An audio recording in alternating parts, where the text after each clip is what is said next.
Good morning, everyone.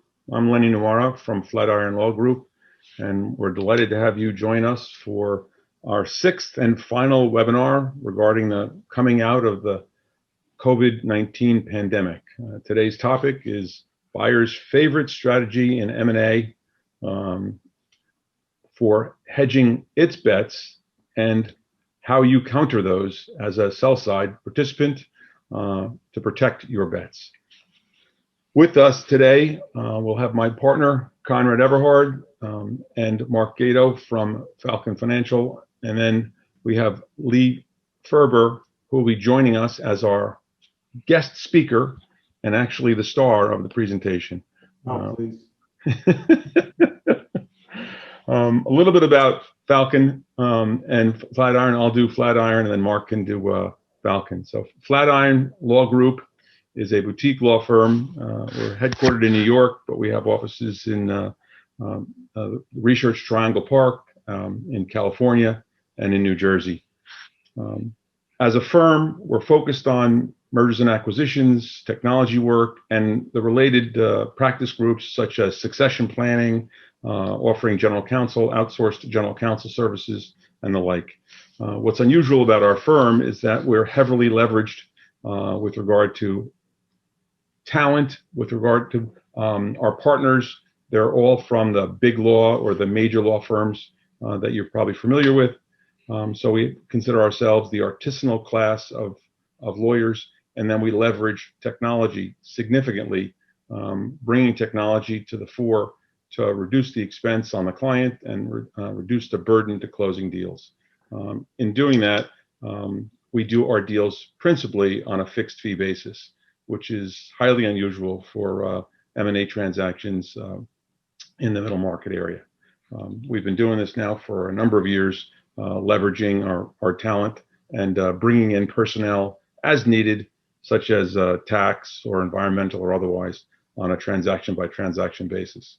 Our cost structure is significantly different than the big firms, and our pricing is usually somewhere between 30% and 50% less than most of the major firms that are our adversaries. I'm going to introduce Mark next to talk a little bit about Falcon, and then I'll pass it over to Conrad to kick it off. Oh, Lee's got to introduce himself. Oh, that's right. First Mark, then Lee, then you, Conrad. All right. Hey, good morning, everybody. My name is Mark Gato. I'm a managing director at Falcon Capital Partners. Falcon is an investment bank located just outside of Philadelphia. We focus almost exclusively in the area of technology, healthcare tech and services. We have a commercial and gov tech practice as well. And they are national in nature and even international. We have clients coming out of Europe, South America, and sometimes Asia from time to time. But primarily North America, North American clients. Firm is in its 20th year. Ted started the firm. I joined him late, a few years later, where we tend to differentiate from other banks that Ted and I form a business. So we were the guys that turned on the lights in the morning, first to do so, and last to turn them off in the evening, and dealt with a lot of things that some of the business owners on this call deal with regularly. So we believe we bring the excellent financial acumen into an engagement, but also operating wherewithal as well. And that, we believe, helps us unlock additional value levers as we create the artifacts and position the company with buyers and investors out there. We do about, let's say, 8 to 15 transactions a year. Our average deal size fluctuates. It was 50 million last year. The median deal size is probably in half of that. And we have a, we believe, working for Ted and me, we believe we have the probably the best banking team, at least in Mid-Atlantic, if not on the East Coast, with a focus on that lower middle market tech company. for those types of clients. Thank you. Thanks, Mark. Now, Lee, let's talk a little bit about yourself, please. Sure. So, well, first, thanks for inviting me. I always appreciate the opportunity to present to the business owners out there. So, I'm a partner at Getry Markets. I've been here for roughly 22 years.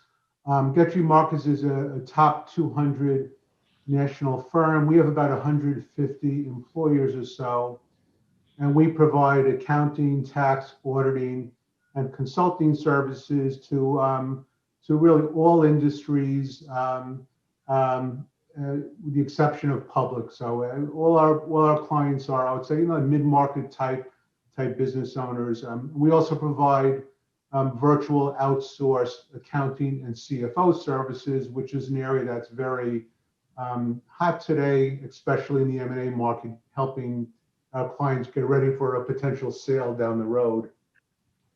As far as myself, I head up our firm's business advisory and M&A transaction and advisory services group, and also head up our healthcare group, where I spend most of my time in healthcare. I'm more on the consulting side.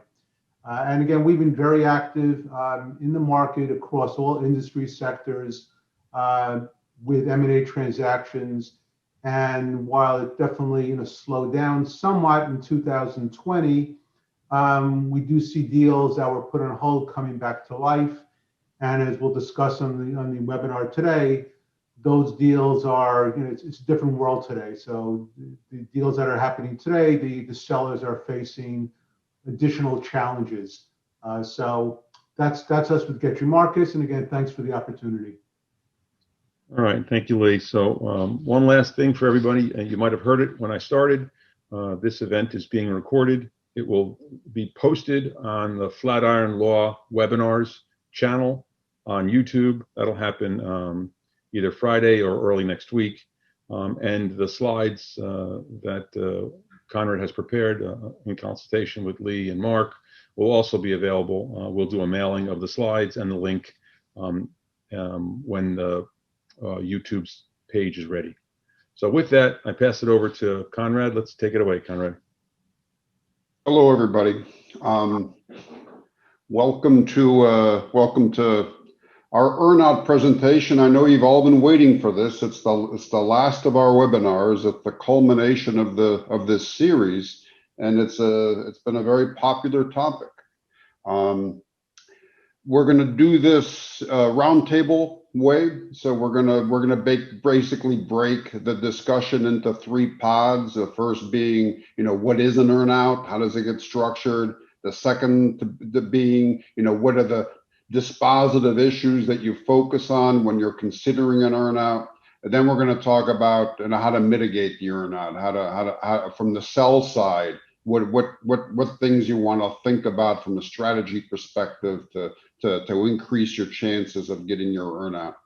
So let's, what is an earnout? An earnout is contractual. It's contingent purchase price.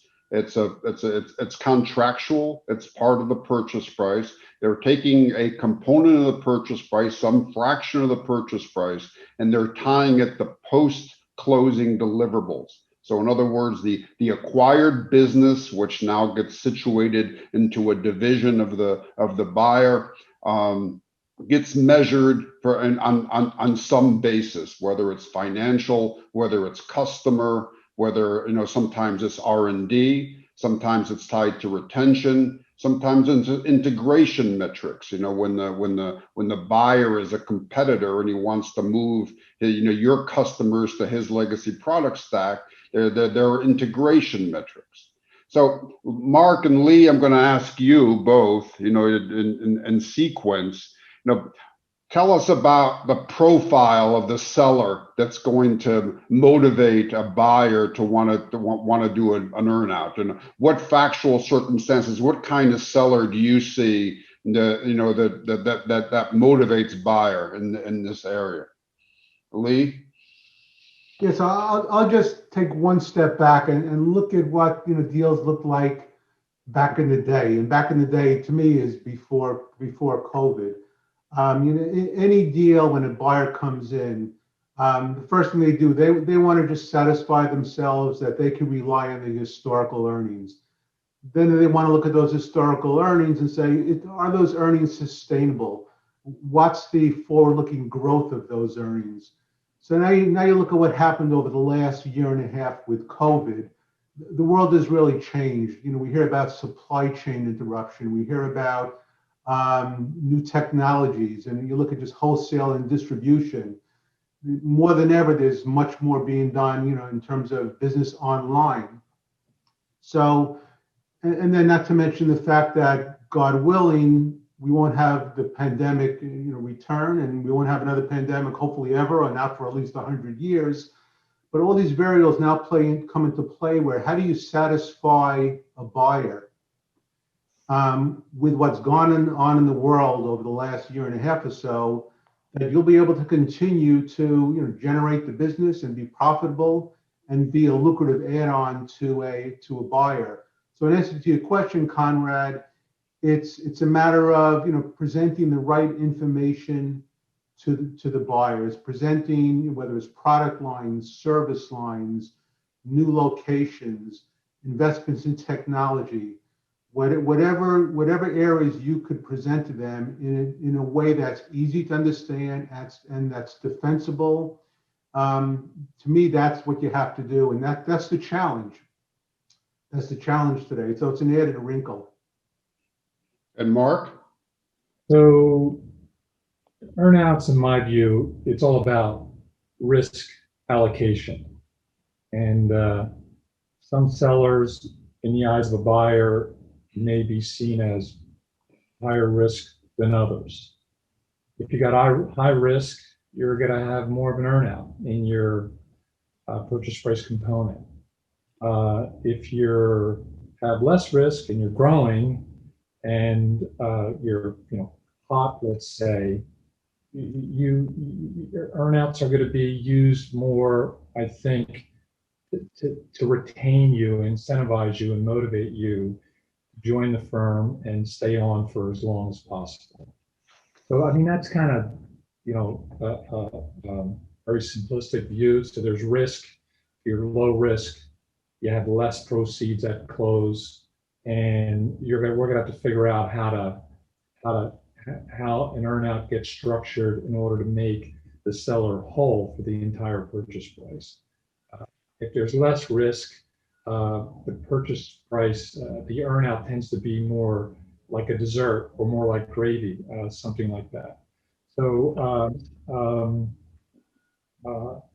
so depending on the case, on those two situations and everything in between, yeah, it's a negotiation. You come down, you look at the numbers, you look at the facts, and you try to put the best foot. What I would add, guys, Mark, is that when you're the seller and you want buyer to pay you something for futures. So you're a particular kind of company. You're a consulting company, but you have a product that you're developing. You're a software company, but you have an improvement, an extension. We had a client that was selling, you know, ordinary course software for the DoD, but they had a potential 5G application. You have a new product in development. You want buyer to pay something for that. You know, you want to say, listen, I know I'm a consulting business, but I got this product. That's a good profile for the buyer to say, okay, I'll pay you for that future when you deliver, when you measure it. So you know, that's what I see in my experience. I'll give an example of a client that we had. It was an interesting situation. They're a cabling company. So they do cabling for computers and telephones, what have you. And in 2020, that was one of their best years because they were hired by a lot of these COVID sites where they have these tents set up in large auditoriums to do COVID vaccinations. They did all the cabling. So now they're in the process of looking for a potential buyer. And that business is going to basically drop off. But they told me, you know, based on those relationships, we've developed so many other new relationships from them our business and forward-looking business for 2021 will even surpass 2019 and 20. So at that point, I said, well, what do you have to show it? So they have contracts, they have forward-looking orders. No one could determine what the profitability will be on that. But for them, it's a matter of preparing, forward-looking forecasts and projections based on real current data, the best information that you have. So that's a situation where they'll may or may not be an earnout. We're not at that point yet. We're preparing them for a sale, but it's a case where there are opportunities that were created out of necessity during COVID, where they're going to be able to monetize that in profitability and EBITDA going forward. So it's interesting, and sometimes you just peel off the onion, as they say, and you're able to identify areas where even in an earnout, you can quantify it, and as Mark was saying, be able to present in a purchase agreement what you need to defend that earnout a year or two later. And Mark, it's not all bad news for the seller. It creates an opportunity for the seller to monetize future deliverables, and it creates an opportunity for the seller to achieve a higher realizable purchase price if that's something that's really motivating the seller. He or she wants to reach a particular dollar threshold. The earnout sometimes gives you the bridge to get there. Yeah, absolutely. So look, if you're in a structured sell-side process, and that process generates bidders and therefore a competitive dynamic for your business. If you're in a process like that, and your banker creates that competitive dynamic, you have a lot more flexibility to negotiate the earnout. What we try to do is have the buyers look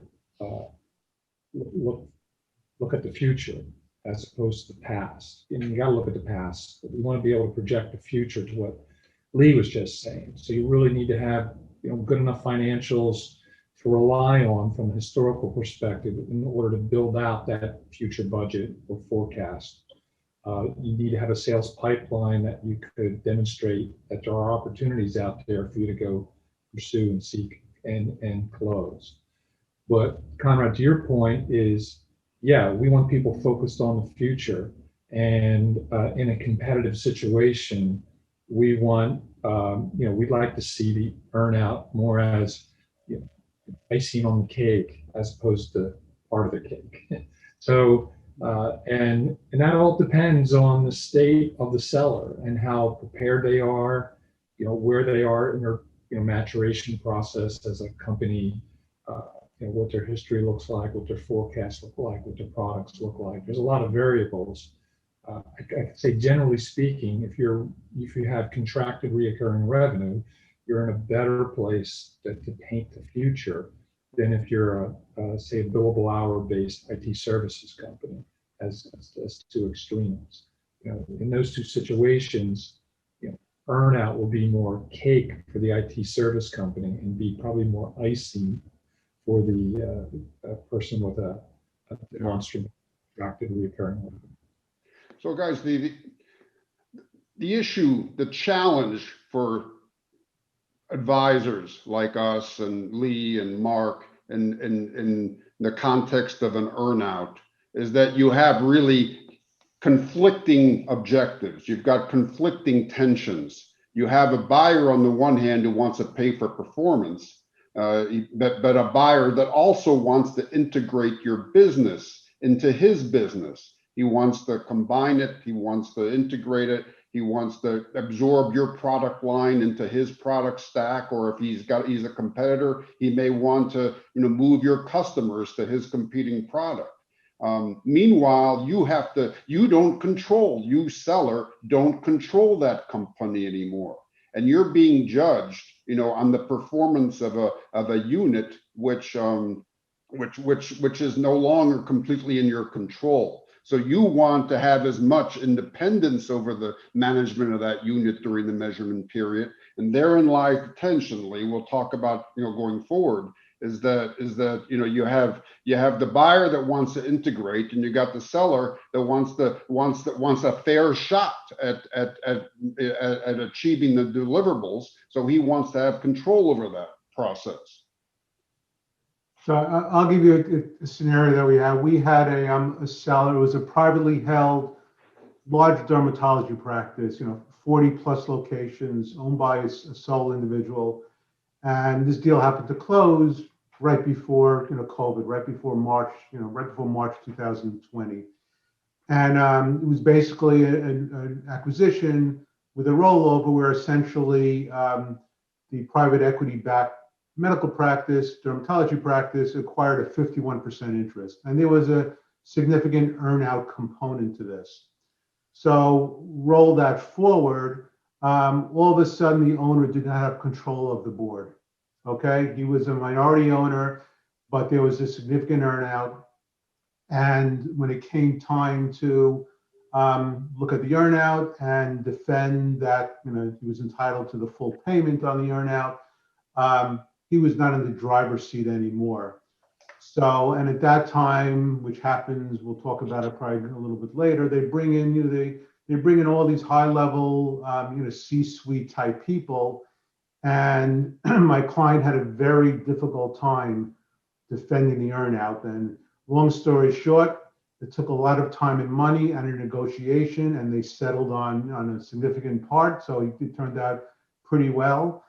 But at the end of the day, it's a challenge when you sell, because you're no longer in control. And I know we're going to talk about in the slides how to try to mitigate that. But it's a real challenge when you're legally not in control anymore.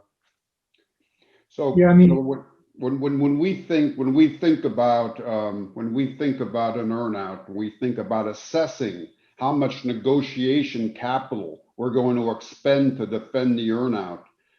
Remember, if those of you that have joined us for prior sessions, for the negotiation session last month, you understand when you're from the seller's perspective, it's not a level playing field. You don't have as much negotiation capital to play with. So when you're thinking about what to deploy, how do you assess the gravity of the earnout? And three things that I think about, and the folks may add others, is the tax impact of the earnout on seller's tax profile. Mark's already alluded to it. The scope of the earnout. I mean, is it dessert or is it the main meal? And another issue that I always look at is the motivation of the parties. Is buyer motivated from a business perspective to allow you to reach the earnout? So Lee, starting off on the tax perspective, got a couple of issues there. I mean, one thing you look at is the risk of the earnout being characterized as compensation, which is would trigger ordinary income for the founders. The other thing is that on the other hand, there's an opportunity to defer some of the gain from the purchase price if there's an earnout, which is potentially a plus for the seller. So what are you thinking there, Lee? Yes, I'll just I guess as the CPA in the call, I have no choice but to address tax issues. So what I'll say, generally speaking, from the seller's perspective, they'd rather have the purchase price have as much of that as possible be allocated to what's goodwill, to what we refer to as goodwill, which is essentially reported on their tax return in the year of sale as a capital gain. And capital gain rates are at 20%. You add in state rates, let's say 10%, you're at 30%. If the deal is structured where some of the assets sold or there's a certain compensation component and it's considered ordinary income, right now as we speak, the top ordinary rate, federal rate, is 37% versus 20% capital gain. And on 10% for state, you're at 37%. Plus there are other taxes, investment taxes, not to mention if you live in New York City, that add another 4% there. So you're talking about a big differential. As far as, and just one other thing I'll mention, which is always a no-no, when you allocate the purchase price, and both buyer and seller have to be in agreement when they file the appropriate form with the IRS to agree on how they allocate the purchase price. The seller never wants to, as much as possible, allocate any portion to a covenant not to compete, because that's automatically ordinary income. As far as there being an earnout, it's basically an installment sale. So if you have a $20 million transaction and $5 million is going to be paid out over the next year or so, depending if there's an earnout, it's just really having the proper wording in the purchase agreement. We've seen a lot of deals like this, and as long as it's worded correctly and there's no implication that the seller is going to be paid based on like an employee of the new owner as a working partner, then there are generally no issues. But you want to have a good, solid purchase agreement that clearly states that this is just a deferral of the purchase price.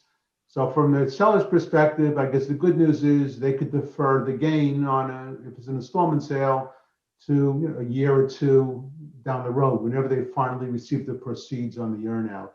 The one other thing I'll mention here, we're talking about tax, and I'll just throw it in there. And I had a conversation with Conrad earlier regarding this.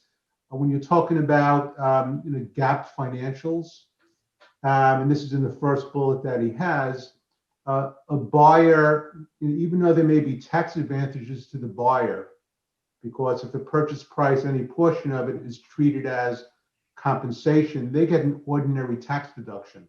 So they versus capitalizing that on the books and really get no or limited tax deduction, or it's actually deducted over 15 years. So long story short, from the financial statement standpoint, from the buyer's perspective, if it's treated as ordinary, as a compensation, that's treated as an ordinary deduction, which hits their bottom line, which reduces their EBITDA, which from a private equity type perspective is not good.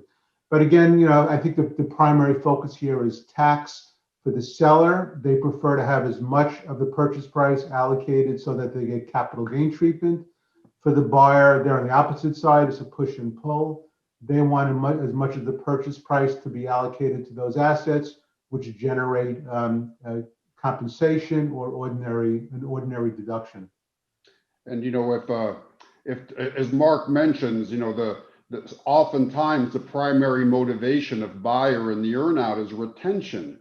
But if that is really the primary motivation, then you have a real hard time as lawyers trying to structure around the tax risk, because so long as you're tying it to something that looks like sticking around, you're going to have a compensation risk. And if you try to structure it so that it's not sticking around but it's something else, then you're introducing an amount of deal risk that wasn't in the original equation. We had a transaction 6 months ago where there was a big chunk of purchase price up front. There was one earnout that was really a retention payment, and another earnout which was a real earnout. Well, the earnout that was a retention payment, that they were as Lee points out, they were a public buyer. They realized they didn't want to take the accounting charge, and we didn't want the compensation risk. So they kept coming back to us with easy to meet economic metrics. But we kept telling them, yeah, these are easy to meet, but we didn't negotiate for this risk. There could be a change in market circumstances. This was supposed to be guaranteed money so long as we stick around. And we actually ultimately never resolved the issue. The buyer just threw up its hands and basically paid us the cash up front, which was a big win. Mark, going back to the point that you've made several times here. I mean, earnouts are difficult to negotiate because they're very mechanical. They involve a lot of detail, and seller has to be mindful and cautious about deploying his or her negotiation capital. The scope of the earnout obviously is really important. Yeah, hey, look, when it comes to earnout, and just to try to simplify this, it needs to be tax efficient. It needs to be clearly measured and on seller's terms, on historical seller terms, if possible. It needs to have a reasonable time period, and those type of elements should guide you when developing an earnout policy. It should be revenue based, right? If someone's talking to you about, well, three things. If someone's not willing to give you 80% up front, you may want to think about another buyer. If someone's not willing to give you a revenue earnout versus a cash flow one, you may want to think about another buyer. So if someone's not willing to put this to put the earnout in a spot where it's tax efficient for you, you might want to think about another buyer. And that's why I'll go back to saying you need to have other buyers to go back to, and that's what a sell-side process, competitive sell-side process creates for the seller. And Mark, the other point that I like to look at is I like to look at the alignment of the interests of the parties. If buyer is a competitor for your product and he's really just buying revenue, he's buying market share, he's not going to be all that motivated to see your business succeed. He's going to be motivated to shift, to migrate his customers to your product stack, to his product stack. On the other hand, if what the buyer is doing here is filling a hole in his product stack, then he's really motivated to see you grow your business in the post-closing period. Yeah, but even in the first case, I would argue that if you're buying your leading competitor, you just chopped your cost of sales considerably, and you just created a competitive barrier. So what's that worth to you? That's got to be worth $1 zillion. Exactly. That's what you look at, right? That's you look at those metrics. What I've given you a cheap revenue. Yeah. So I would say if you're a seller, it's okay to be unreasonable, right? And unreasonable. It's all right to stretch your ask, and you can do that if you're securely in a competitive auction. You can't do that if you're taking a one-time bid from somebody and you're spending all this time and money to try to get this one buyer kind of in a deal spot that you can agree to. Two completely different worlds, two completely different bases of negotiation and leverage that you would have in talking to the versus the other. So Lee, let's talk about a little bit the strategies for mitigating the earnout and maximizing, a better outcome. I mean, one thing the first point obviously is choosing the metrics. I mean, there are certain more objectively ascertainable metrics like R&D or counting customers. Financial metrics are always dicey because financial metrics are susceptible to interpretation. GAAP means a lot of things to a lot of different people. And Mark pointed out, if you're going to go financial, you want to go as high as you can at the revenue level, because once you get into the subsets, cash flow, earnings, EBITDA, then you're talking about lots of line items that can be manipulated by CPAs. So I'll say something, and it's not a knock on business owners. Obviously, when a business owner gets to the point they're ready to sell their business, they put their life and their blood into this over years. But what I can tell you in, I'll say 9 out of 10 cases, in the life of the business, they probably haven't invested what they really should have invested in their accounting department, in their financial reporting. And as much as I'll tell a buyer, when they're anticipating a sale down the road, even 2-3 years beforehand, start making those investments. Same with technology. The investments in technology generally just aren't made by in privately held companies. Unless they know they could directly impact top line revenue and EBITDA. So it's a challenge. And like you said, GAAP generally, when you report financials on a generally accepted accounting principle basis, one of the key, disclosures in the financial statements, you are allowed to have estimates, and those estimates, can fluctuate. So, in response to what we're looking at on the screen, yes, I agree.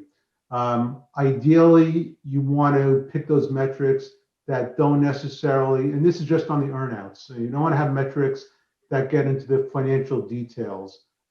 Generally, a privately held business won't have the staff or the level of financial experience in house to really defend or aggressively refute what a buyer says the earnout situation is.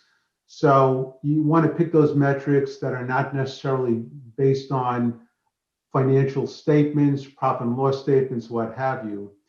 That said, if the buyer is absolutely, undeniably insistent on financial metrics, financial P&Ls and income statements for let's say a division, my suggestion is, and it's a perfect world, sometimes the sellers don't have the upper hand, iron out the specifics of those financials early on, even considering including as an addendum to the purchase agreement what let's say that divisional P&L will ultimately look like. Try to carve out all those items that are open to interpretation, allocation of corporate overhead. Make sure it's very direct in relation to the division or the service line or the product line that's associated with the earnout. So it's a challenge, but as much as you can, as much as you have the ability during the negotiation, spend the time now. And I'll give one quick example of a client that had a $2 million earnout on roughly a $10 million transaction. And they just didn't want to spend the time, the legal fees and the accounting fees during the negotiation. When it came time to negotiate the earnout, they got clobbered. And of course, you know who they blamed. But it's nice to say, let's kick the can down the road, but eventually that $2 million was worth something, obviously. So my recommendation is spend the time up front, negotiate as best you can, and hopefully you'll avoid any, extended litigation, later on. Yeah. And Mark, on that line, Mark, you've made this point through all of the seminars. Stress test ahead of time with your bankers and your CPAs. You've got you got to take a look at, what do I look like under real GAAP? Because that's what I'm going to be judged on. If I'm not accounting for deferred revenue, my revenue line is going to be much greater under my financials than his. I mean, he has an opportunity. The seller has an opportunity to consult with his team. Yeah, you're right. One of the big sticking points we have with private business owners is that they don't use accounting as a strategic tool.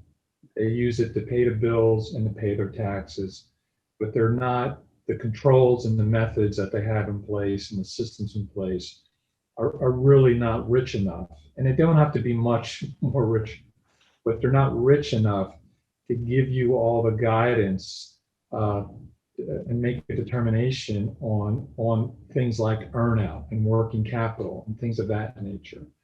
So you do need to, before you think about talking to any buyer, you really should thinking about having someone come in and look at your accounting controls and look at your accounting methods and seeing how granular you are.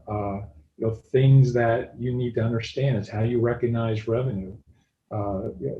things like what does your working capital look like?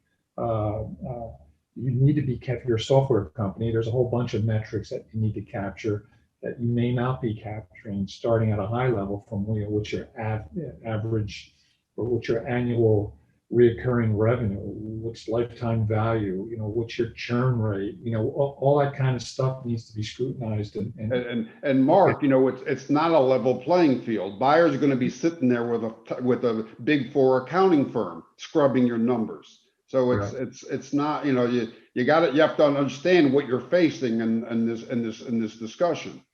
Yeah. So here's a question. So, I don't think business owners understand this, is that if you make the investment upfront, that before you transact, before you get into a process, that's an adjustment to EBITDA that we could easily add back, and the buyers would accept that.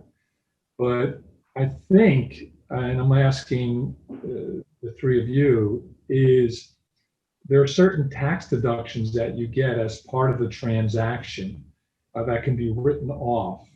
And I don't know if you guys have any insights or comments on that, but I don't think a lot of business owners realize that some of the fees and some of the prior investments can actually be tax deductible as part of the transaction, as part of writing that off your proceeds, or just or alternatively, Mark, they create future tax benefits for buyer that were not negotiated for. So we do, not always successfully, ask to share in those benefits. But like deal costs, for example, stock option grants, when people are exercising their stock options, the spread is tax deductible. We've asked to share in those benefits and Lenny, we haven't always been successful.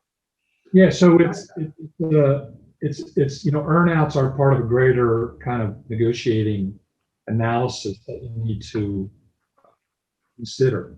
Ultimately, what everyone's trying to get the business owner is that net proceeds after tax number in a spot that works for them. So. That's our goal, to create wealth for you, whether you're a single shareholder or whether there's, many shareholders as part of an investor group that might own equity in your company, et cetera. We want to maximize owner or shareholder wealth. And by investing in some of this upfront analysis or stress testing, it pays back considerably when you ultimately evaluate your net proceeds. And Mark, in response to what you said before, generally speaking, transaction costs, legal fees, due diligence types, consulting fees, those are generally deductible and basically reduce the gain on the sale. I take it a step even further. If you're anticipating a deal 2 or 3 years down the road, make the investments you need to make, way before then. First of all, they're ordinary deductions, so it's worth a lot more than a deduction against the capital gain, which is at a let's say a 30% rate, versus ordinary income at a 50% rate. So it's easy to say. But if you have to spend the money and you're really confident you're going to have a deal at some point, make the investment early on. You'll get the tax benefit early on. It's either pay now or pay later. Yeah, clearly. I mean, it's worth the investment. Trust me. Yep. So I have one technical question. So where the seller is not going to be encumbered with the financial analysis that you guys all just did, and the buyer is acquiring the seller because of their technology, but they're holding out obligations on them on the earnout to deliver a new product, a new this, a new that. When it's non-financial, what tools does the seller have to square up and have a fair outcome as they try to meet a goal of delivering a new version or an enhancement or otherwise? Well, it's interesting. I looked at some data. So earnouts, 65% of the earnouts, and this is rough, are revenue based. About 20% are earnings based. And then the remaining has to do maybe with regulatory issues. And so this is including a wide universe of different types of companies. But there is a binary earnout, and I believe that over 30% of earnouts overall are binary. And talking about what you just mentioned, Lenny, in that, hey, this product gets written and it goes to general release. So I'm going to get X amount of dollars. You might say I have it on the whiteboard, and now it needs to get in development. It needs to go to a beta test, an alpha test, a beta test, a certain level of release level, and then a general release level. Maybe there's payments based upon that. We've seen people. We just did a deal, and we're in the process of doing another one where we made the revenue a royalty. And usually with an earnout, you want to make the time period, 1 or 2 years. In this situation, we wanted to extend the earnout for the royalty, and so we got a certain percentage on the product. The big negotiating point was, well, what if we embed this product into other products? And we came up with a unit cost for that product that would be fixed over time, and that the seller would get a certain percentage of that unit cost, whether it was sold separately or sold, or when it moved inside of a broader product portfolio and sold as a part of a greater collection of software. Mark, I would tell that we did a deal last year where the earnout was a very small company, and the earnout was the earnout was linked to technology development. What you want are objectively ascertainable deliverables. So as Mark pointed out, there's going to be different levels of testing. There's going to be different levels of validation. You want that defined to the extent that you can. And as we're getting to the last page here, you want to negotiate for as much control. And Mark and Lee, this is the most sensitive topic of negotiating with buyers, is you want to have control over the achievement of the deliverable, which clashes with buyers, desires to integrate your business. And there's a million things that the buyer can do, not necessarily willfully, that can affect your performance. From everything from the deployment of resources, the deployment of overhead, then the allocation of personnel, the allocation of marketing resources. Buyer doesn't want to give up that control, but those items, if you don't have them, can make your earnout difficult to achieve, Mark. Yeah, I mean, you want, in this situation with the royalty, we talked about the marketing budget, we talked about Salesforce commissions, and things like that needed to get hammered out and agreed to. And basically, it was the solution, and I'm going to oversimplify, was about putting it into the price book and a commission book, for the Salesforce, and making sure that they were properly trained, et cetera, et cetera, et cetera.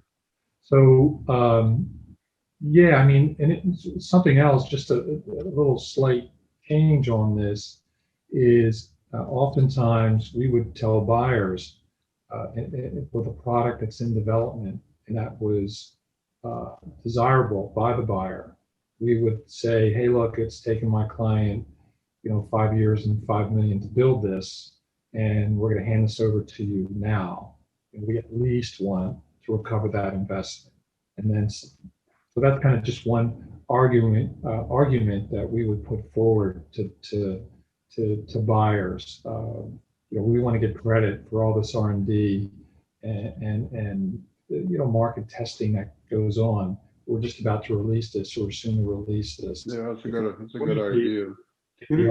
What I would say is, and this is, you need a strong legal team that's going to be aggressively negotiating for you without potentially losing the deal.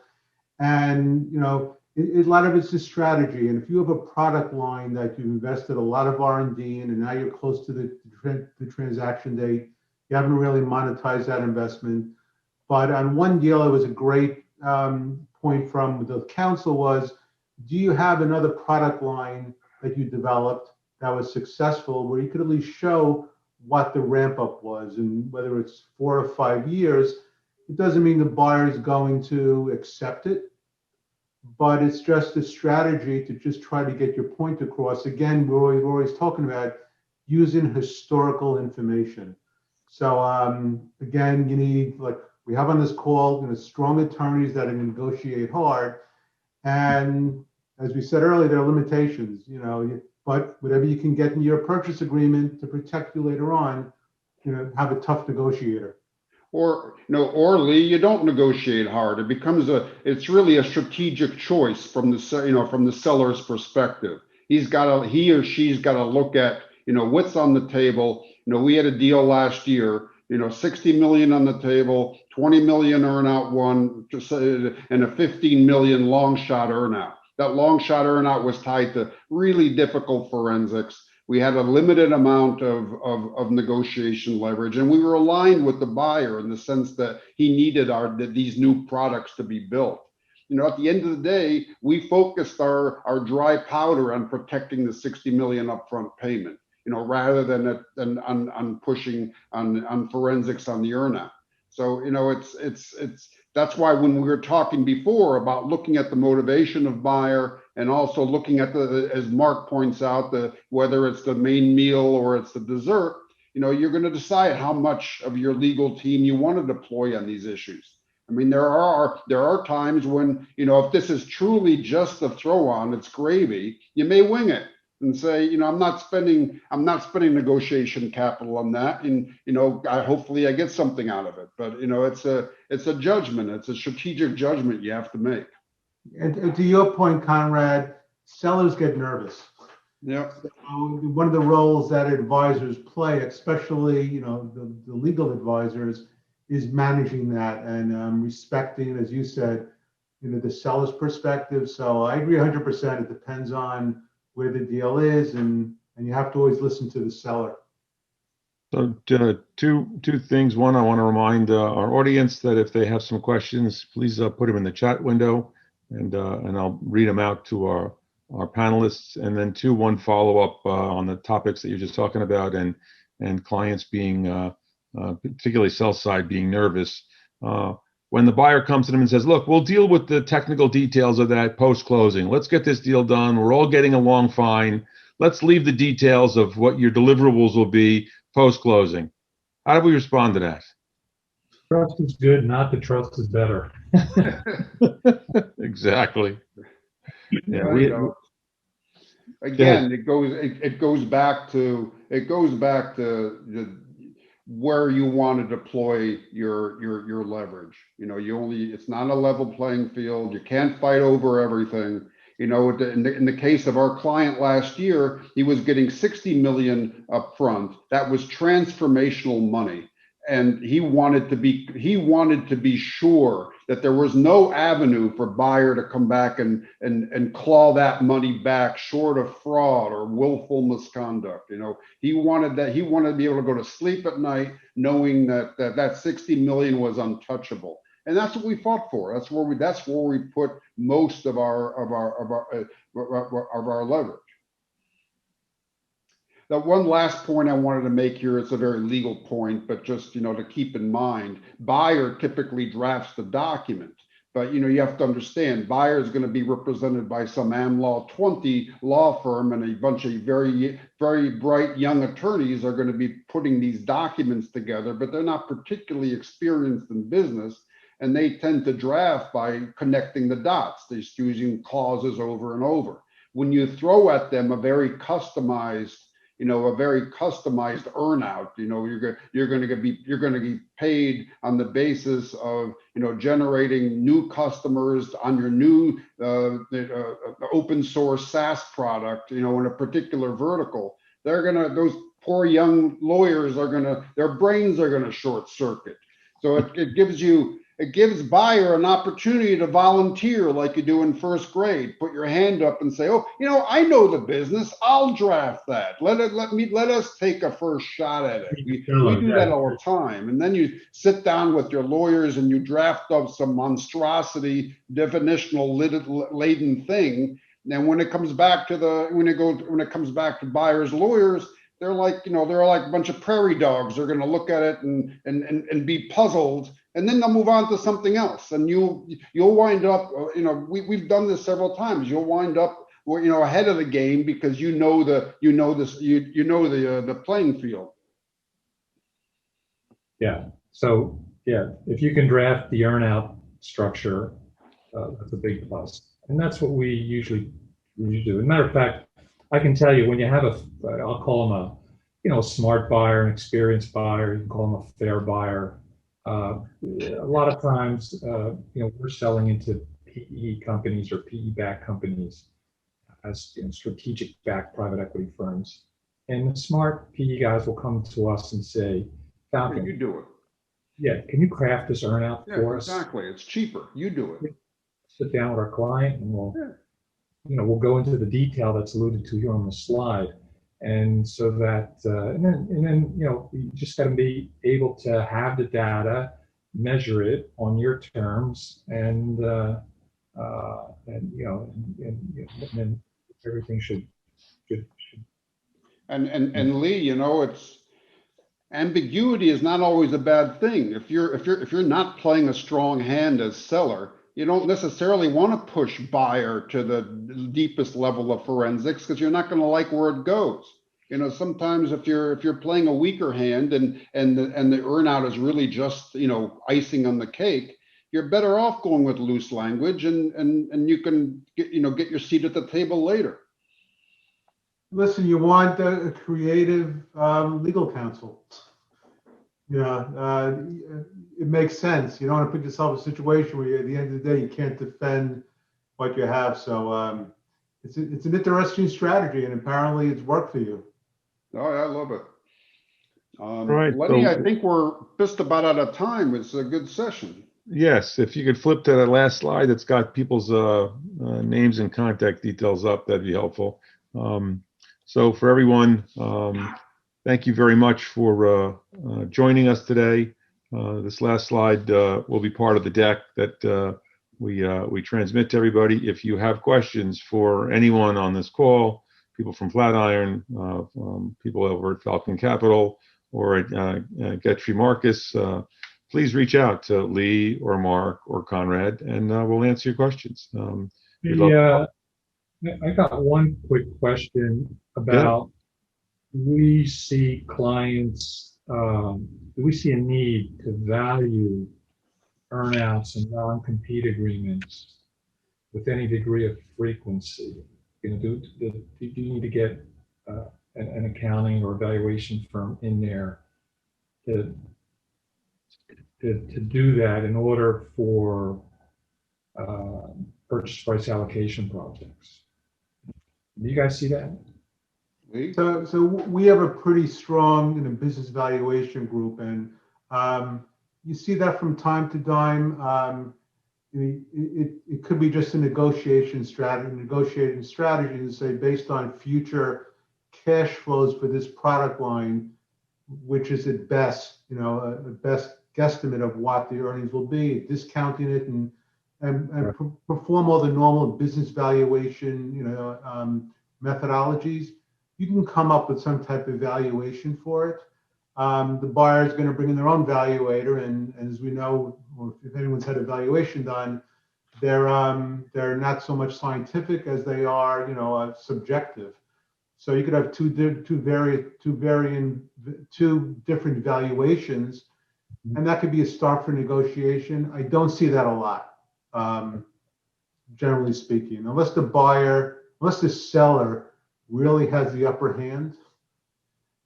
Then they could take that route. But again, it's very, valuations can be very subjective and subject to different valuation results depending on the valuator. I would say, Lee, that as a banker, we'll look at things like earnouts for royalties, and we can do our own calculation. And if we want to say, pay us a certain, discount up front versus over time, you know, that's a fairly straightforward calculation, and it really depends on what you're trying to get to. If you need that valuation because you're in a divorce proceeding or in a partner dispute or something like that, then you need to have, a formal valuation, a valuation firm come in and do a formal analysis for you. Yeah, and again, at the end of the day, you can have all the support for your assumptions, even if it's just done, not done by a professional evaluator who does this for a living. It's again the buyers, their belief in the assumptions that you're going to realize that value at some point down the road. But yeah, if you could do it without, going through the full evaluation process and a 100-page valuation report, get to the same end result, absolutely. Lenny, I got one more quick question for Lee, for people can take off if they want. You talked about a catch-up payment on a sliding scale as a way to potentially structure this to mitigate some of the risk. What does that mean? So we've been kind of playing around with it on one particular transaction. I don't know if it's reality or not, but we kind of touched on it before. If there's an earnout and there's going to be a longer time period to realize that earnout, then maybe have the earnout.